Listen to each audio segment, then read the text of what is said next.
From the Las Vegas Strip studio in Las Vegas, Nevada, it's BettorCenter Live. I'm your host, Brad Stein. Welcome to another edition. You could join us 9 a.m. Pacific Standard Time daily on LouisDiamond.com. Also on YouTube at Louis Diamond. We have two pro handicappers today to help make us a little money.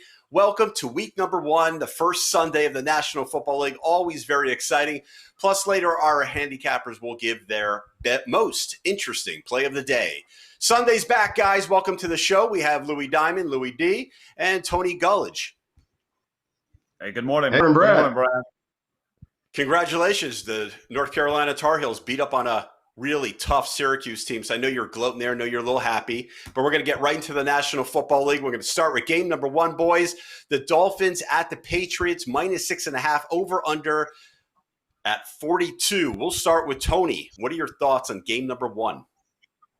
Hey, I'm going to keep it very short today so we can get all these picks in so we can go bet them and watch these games. I've got a smaller play on New England for my members list. I'm going to give you all the plays off my inner circle today. This is one of them, a smaller play on the Patriots, lay the points. Louis D.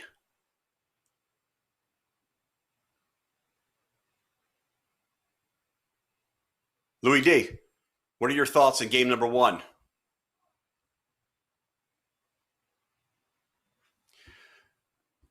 All right, we'll come back to Louis D. We're going to go to game number 3. Tony, the Jets at the Buffalo Bills, -6.5 for Buffalo. The over-under came in at 38.5. What are your thoughts for game number 3?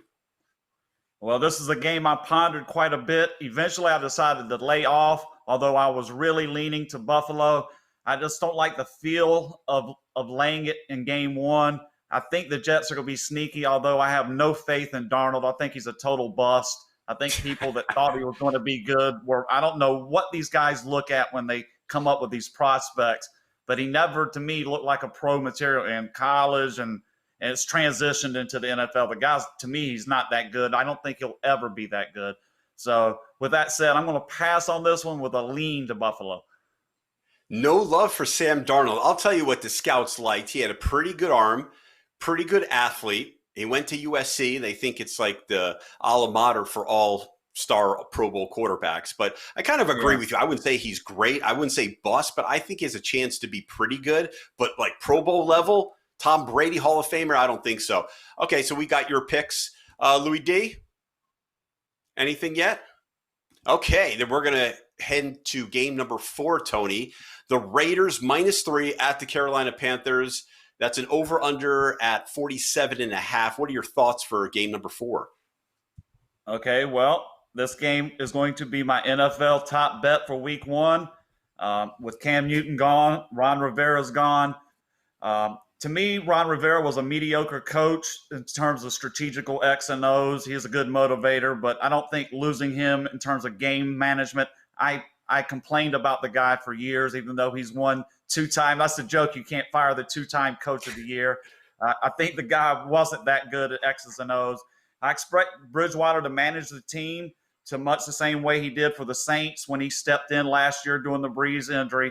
He has McCaffrey to hand off and to dump it to out of the backfield. That's key. Get it to him out in the flat. Get rid of the ball quick. Get it to McCaffrey. Here's the entire crux to why I view this as the best play, and it's due to the fact that the Raiders are horrible. I just want to make sure I got my numbers right here. And my eyesight is terrible. You got to excuse me for just a second. The last 4 seasons, the Raiders are 0-4 against the spread as a road favorite, losing 3 of them straight up. And those 3 losses were total beatings. In 2019, they were 3.5-point favorites to the Jets, and they lost 34-3. In 2018, they were a 1-point favorite at San Francisco. They lost 34-3. In 2017, they were a 3.5-point favorite at Washington. They lost 27-10. So they got pounded all 3 times. The one time they won as a road favorite, they were laying 12 points at Cincinnati when most of the 5 starters were gone, including quarterback, receiver for Cincinnati. They only won the game 17-10, so they didn't cover. So and the Raiders are 5-19 on the road the last 3 seasons. There's nothing here that makes me think the Raiders are going to turn the corner that quick. even a 5-win Panther team from last year, if they match that total, this would be one of the 5 that you would think they would win. I think the play here is to take the couple points, the field goal, Carolina +3, and that's my top pick in the NFL this week. All right, Diamond, welcome back to BettorCenter Live on YouTube at Louis Diamond, also at louisdiamond.com. You have a lot of catching up to do, and we'll start right there. Game number 4, the Raiders -3, Panthers. I know you liked Carolina a couple days ago. Has anything changed? You over under at 47.5. No. I still believe in Carolina here as well. I agree with Tony. I caught half of what he said as I jumped back in. And, number one, terrible road team, 7-15-1 against the number, the last 23 road games, traveling from the left coast to the east coast, playing in an early scenario, 17-36-1 as a favorite. So, and 0-3-1 as a road favorite. I got to still be riding with Carolina, and I think it's one of the better plays of the day. No love for your hometown Raiders, Louis D. I'm disappointed, but I totally understand. We're going to jump back to game number 1 with you, and we're going to go the Dolphins at the Patriots -6.5 over under 42. Who do you like? What do you like? Dolphins, Patriots, real quick, I still believe in Belichick because I'm going to give you a great piece of advice. Bet coaches, guys. Look for the coaches because the coaches dictate the way the games get played. And I believe that Belichick will still be the head coach there. So I'm riding with him on the teaser or the money line. I definitely think they're going to win the game outright. They'll probably cover. I don't want to lay them points in a divisional game out of the gate. But they've owned them 9-3 at home, 75% of the time. And I believe Cam is going to be just fine underneath Belichick's guidance. And so I think New England and the under, probably a 24-14 game. Game number 3, Jets at your Buffalo Bills -6.5. Lots of expectations with Buffalo. We know Tony's opinion on Sam Darnold, not a big fan. The over-under at 38.5. What do you have to add? Down to 38.5 now. So, what I have to add, Big Rick was supposed to be coming from the stadium, but he must be the wicked witch of the east or west or whoever melts in water because the rain and the monsoon kept him home today. And but the winds are high. The under was a play beforehand. Now we got the winds and the monsoon weather. I got to imagine this will be a solid under play here today with some strong winds up there in Orchard Park. You got the Bills defense still strong. Darnold, I'm not a fan either. I don't think he's the man, but I do believe the Jets have always kept themselves tight with the Bills. So I think it's a 17-13 Buffalo Bills victory up there in Buffalo. Play that under. Moving along to game number 5, the Seattle Seahawks at the Atlanta Falcons. I find this to be one of the most interesting matchups. Seahawks -3, over under 49. Tony, what are your thoughts? Well, I just going to, based on what I know for the years, Atlanta here, bounce back season, I think. I think Atlanta's going to improve off last season. I think they were actually getting better, just decimated with injuries. Atlanta's always been sharp. If you followed Matt Ryan over his career, bet him at home and fade him on the road, you would have made a buttload of cash. I'm going to follow that pattern in the season opener. Look for Atlanta to have a bounce back here, and it starts today with a win at Seattle. Play Atlanta here. All right. I will take that advice. Louis D., you agree, disagree? No, I'm going to disagree a little bit, but it doesn't mean I think Seattle's really the play either. I think you got a tough game. Atlanta has a history of starting out of the gate slow. For anybody that's followed my career, I've been a Russell Wilson fan from NC State to Wisconsin through the NFL. He's made me a lot of money, and I do like to focus around him because I have a lot of confidence in him. But they're going on, we talked about it on Thursday, going from the left coast to the east coast. Seattle, yes. The last 4 games for Pete Carroll, it's either 3-0 or 3-0-1, depending if you got a push on the one game. But before that, they were 0-9. So I am not sold on that move. It just could have been the matchups. So I'm going to kind of stay away from the game, but I do think that it'll probably be an over. I think you're going to see an exciting game. Game number 9, division foes, the Green Bay Packers at the Minnesota Vikings, -2.5 with an over-under 45. Bag of diamonds, we start with you. This game, I believe Minnesota's probably the better team this year. Minnesota has some question marks with me with their offensive line, if they're going to be able to pull off some offense, if Cousins going to have the time to be able to do things this year. So I got some question marks with there. But I have a lot more question marks with the Packers. I think that their record was inflated. I don't think they're as good. I think there will be they will have a downfall. But this is a tough game. It's a tough divisional game. I'm going to give a little edge towards the home team. But the Packers, I believe, got them twice last year, so it scares me a little bit. What do you got, Tone?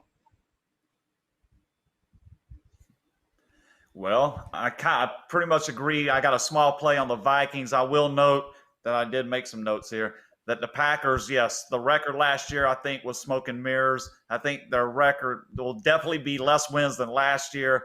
So I think at the beginning of the season, the price will be heavy, overly bet due to the perception from last year's record. So your average Joe won't realize that, hey, that was kind of smoke and mirrors. Like the pros like me and Lou, we kind of know that, hey, 13-3, come on. Team wasn't that good. Rodgers, we'll see. This is a key year for Rodgers. If he can get through this Coach year and Rodgers. get back, if he can get back in there and get in the playoffs, I'll tip my cap to the guy. But I think this is going to be a tough year for the Packers with a tough schedule. So to open this up, I'm going to take the home team. I'm going to play Minnesota -2.5. Smaller play, but I like the Vikings. All right, fair enough. That moves us to game number 10, the San Diego Chargers. Make it the LA Chargers. I still can't get that out of my head. -3 at Louis Diamond, Cincinnati Bengals, over under 42. Louis D, you have to start your Bengals, right? This is your Super Bowl favorite. Well, Super Bowl favorite to be. I'm hoping that Burrows has the coaching that he'll need underneath him. But like I said in the preseason show, any quarterback that has a dad that's willing to bet all that money on his son to become the Heisman Trophy winner, and then the kid takes that pressure and performs so beautifully all season long, it's got my vote of confidence to come into the NFL strong. So, and the 3-point underdog kind of shows that, because Cincinnati really is a terrible team. Was a terrible team. So they probably should have been at least a touchdown underdog here. So, I think the odds makers are kind of onto it as well. Burrows will be real. So I'm just going to hope, keep my fingers crossed, but I do believe Cincinnati gets the win. Let's see what Tony's got. Yeah, Tony, what do you got? Okay, I guess I'm going to be playing what you would call the backside of what Lou is discussing. I agree, Burrows was a stud at LSU. I made plenty of money backing him. But I think traditionally, I don't have the numbers in front of me, but I'm pretty positive that a rookie NFL quarterback starting his first game, his record is dog shit. Like I say, I don't have the numbers in front of me, but I know it's terrible. Most rookie quarterbacks are dog shit. Yes, I get that, Lou, but until we see them on the field, I don't want to give the benefit of the doubt. I'm a show me guy kind of guy.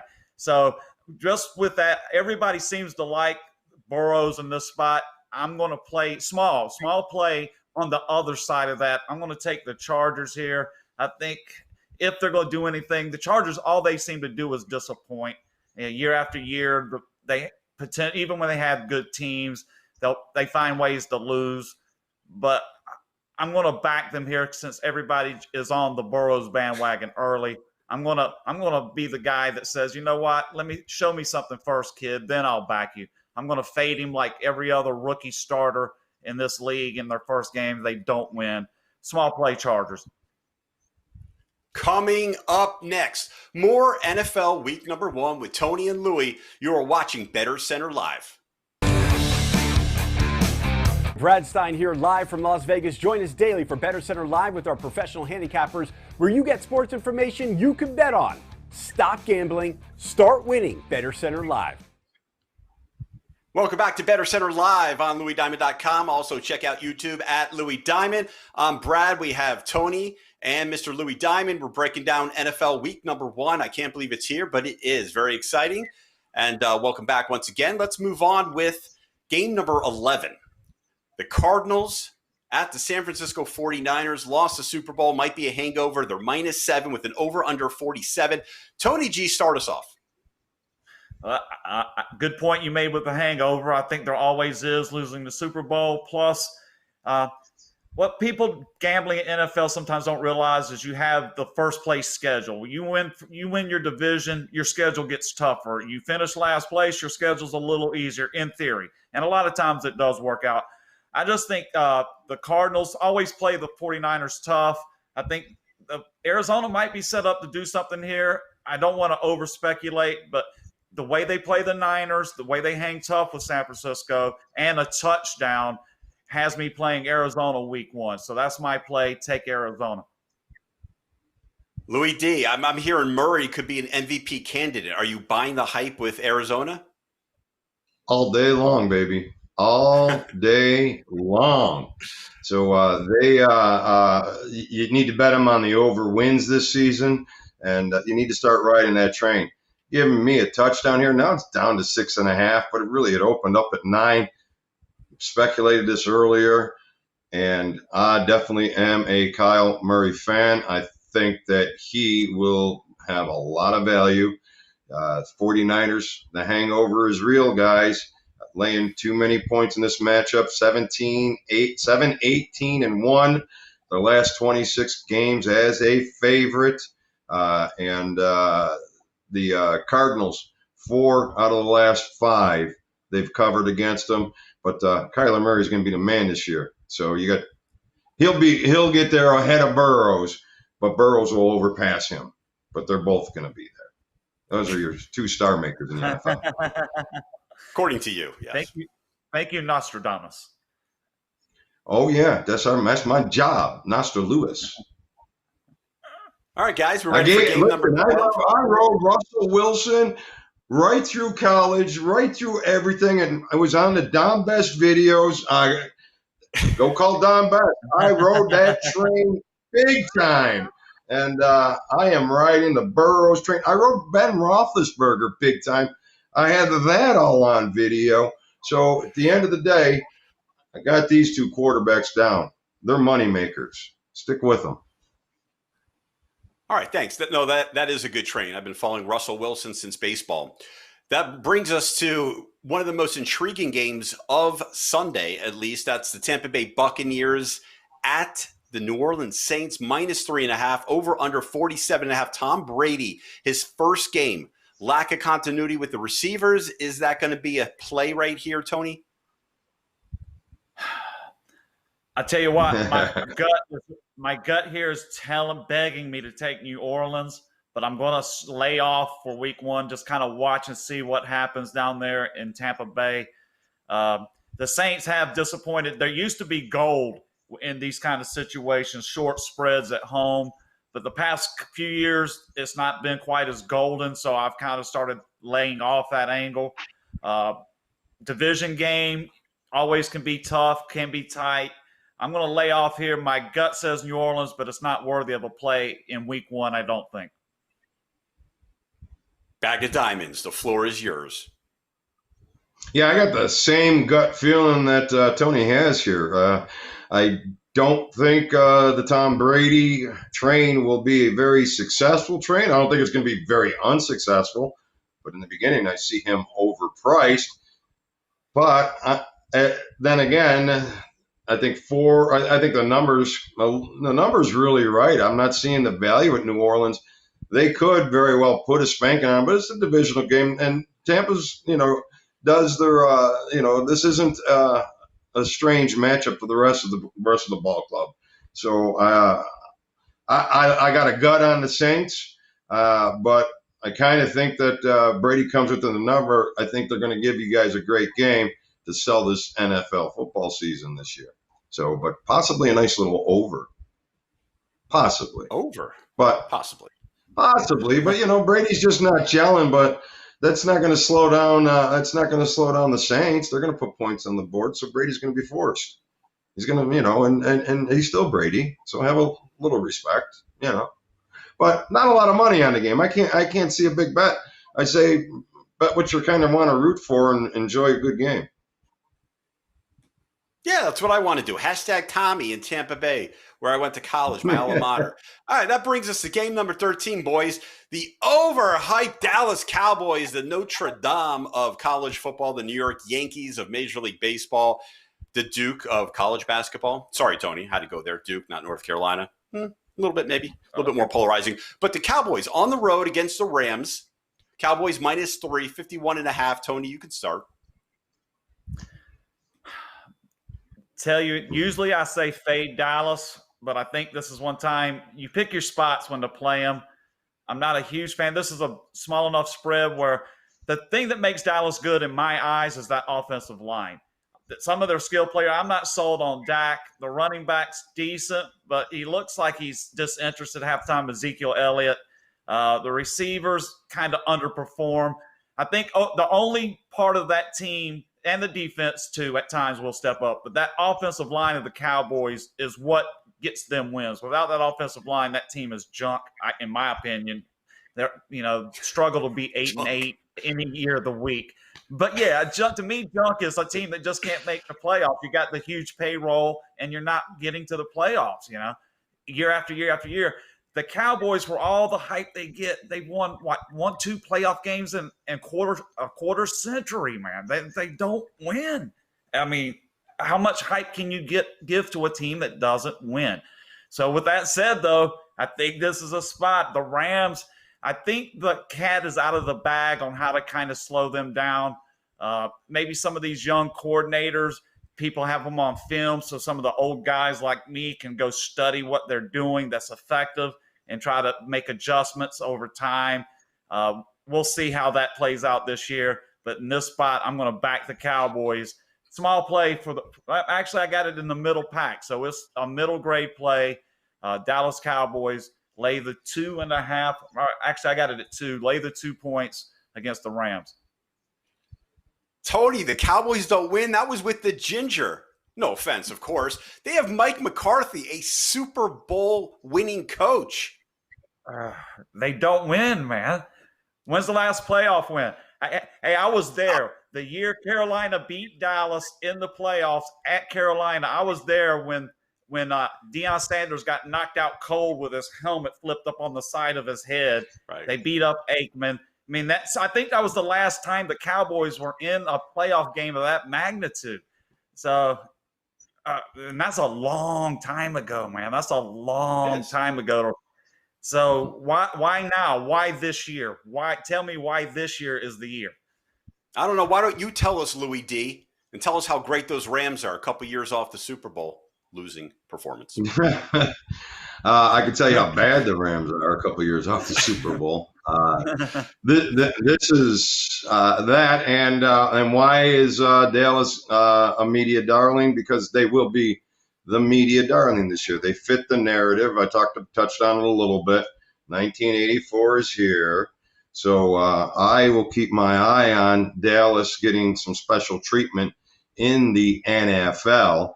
But neither here nor there without that thought process. Let's just look at the game. Rams are at best a 50-50 ball club this year. I don't see them doing much better than that. Keep his mouth shut. What to do? They're asking him to keep his mouth shut off the field, and now he has McCarthy to keep his mouth shut on the field. That's probably a recipe for disaster at some point. We'll see if they can keep it on. But right now, without a doubt, I think the Cowboys are definitely a play. It's a mismatch. The Rams aren't going to be able to hang with this team if Cowboys go out there and play their game. Simple as that. Both A games come out. That brings us. What was that? Sorry, I was just saying, if both teams bring their A game, it's an easy cakewalk for Dallas. Okay. And I'm thinking Fair they're both enough. going to try to bring their A game. And that brings us to the most interesting play of the day. We're going to start with Bag of Diamonds because you were on fire with that little analysis right there. So you take it away. What's your most interesting play All of right. the day? So it's very interesting because it will be a bag of diamonds should this most interesting play of the day come through. Obviously, the Cleveland and Minnesota series is still an underplay. Even though it went over yesterday, we're still rolling that under. But really, the most interesting play of the day today are the Arizona Cardinals on the money line. Look for an outright win here. I expect them to beat the San Francisco 49ers up in San Fran today. Cash the ticket with the Arizona Cardinals. Cash it, boys. You heard that. Gullich, what do you have for us? All right, most interesting play of the day. Go to Charlotte, North Carolina. It's going to be the Panthers. I want to see if the Raiders can overcome this 0-4 the last 3 seasons against the spread as a road favorite, with those 3 losses being by an average of 25 points straight up. So I think that's the most interesting play, why the Raiders are favored here and what's going to happen today. All right, guys. Well, thank you very much to Louis Diamond, Tony Gullich, and, of course, special thanks to Eugene, our technical director, supervisor, and producer at Spotlight Films. Guys, if you don't play, you won't win. Remember, BettorCenter Live. You can watch us on YouTube at louisdiamond.com. And have a wonderful day. We'll catch you tomorrow, same time, 9 a.m. Pacific Standard Time. I'm Brad. You're watching BettorCenter Live.